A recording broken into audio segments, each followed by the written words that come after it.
Hello, this is Chris Walker, and I will be reviewing the films of the German Expressionism movement.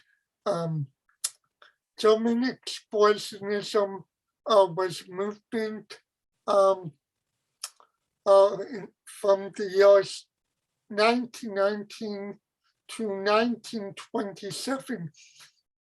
And the movement came about as a direct result of Germany losing World War I and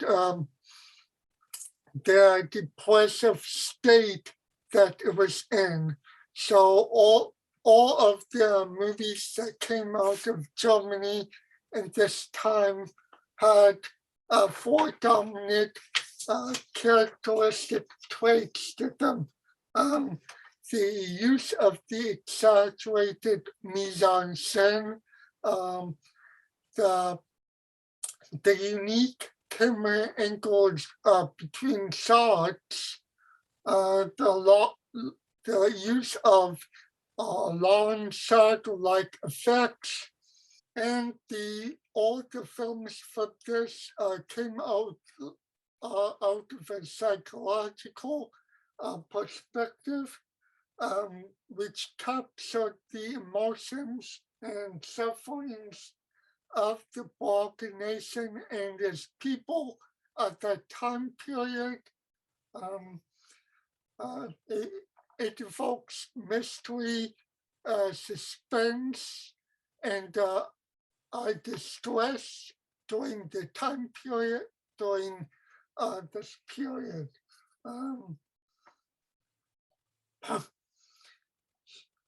So a lot of the films that we focus on, excuse me. So the Dr. Caligari and Nosferatu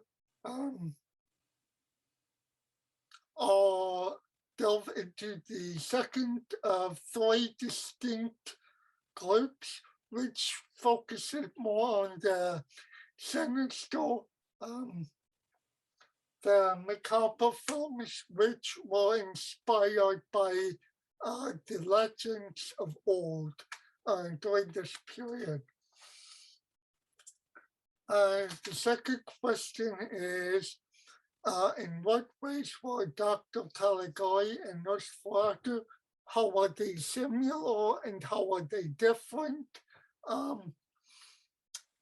One which is presented at the beginning of Dr. Caligari, which an intertitle tells or informs the audience that this is a film presented in 6 acts.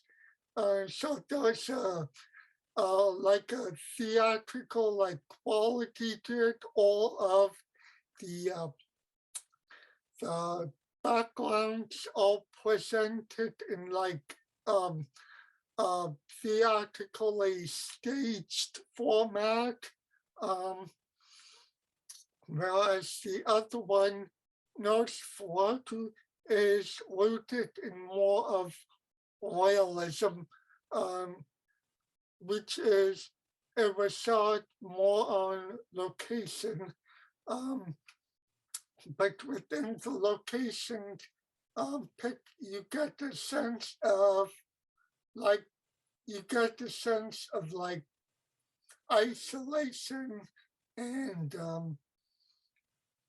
the weirdness of the jagged rock angles, the trees, the windy pathways in which Hato has to travel to get to the castle.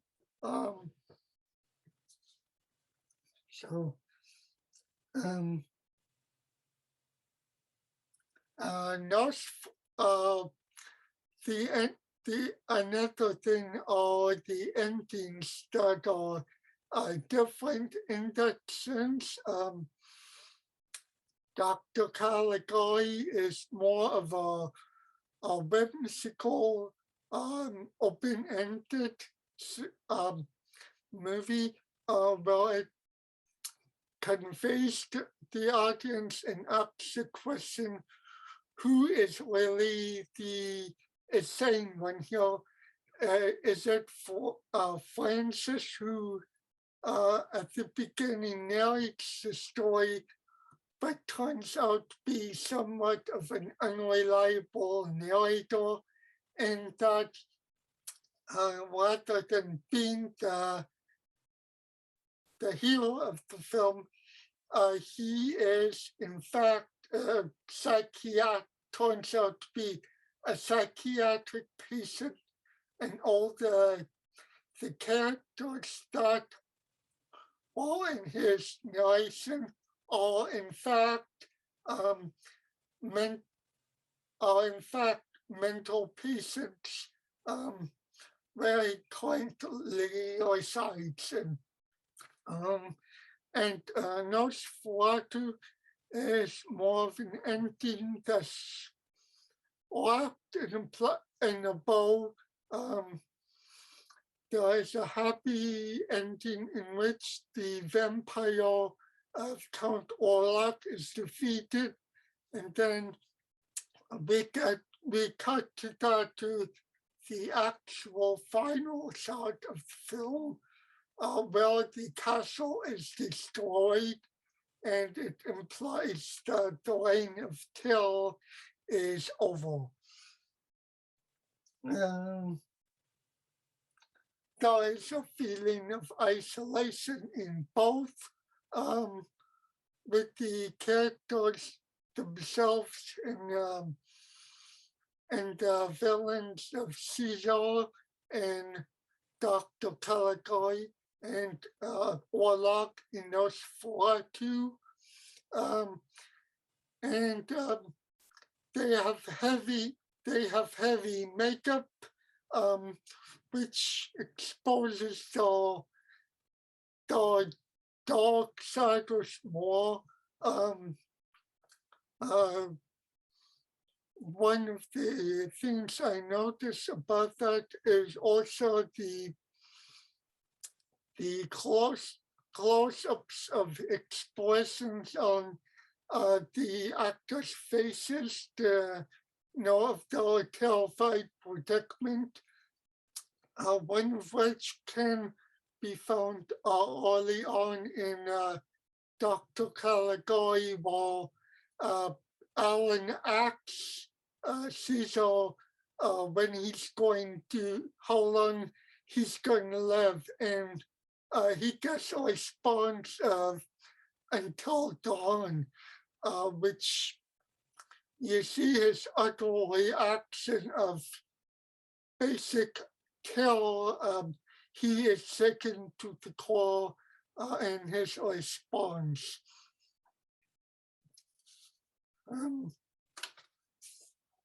Okay.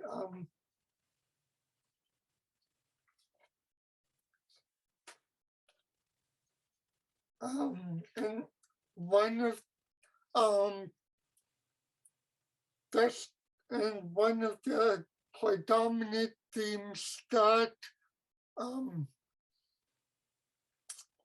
when I read the three in the textbook, the main thing that I took away from that was basically when I brought up the three basic predominant themes of German Expressionism. I'm focused on number two, the old legend lore. But one of the things that interested me was the first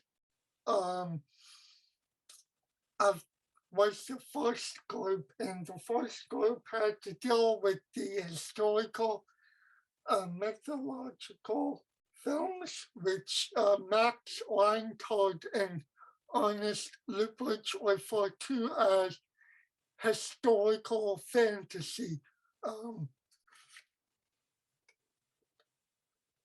what it meant by historical fantasy was exaggerated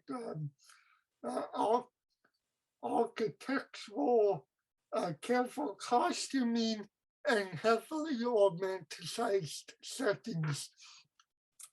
And to end, now to end along with my views or my grades of each, I would grade Dr. White, Dr. Caligari on a scale of 1 to 10.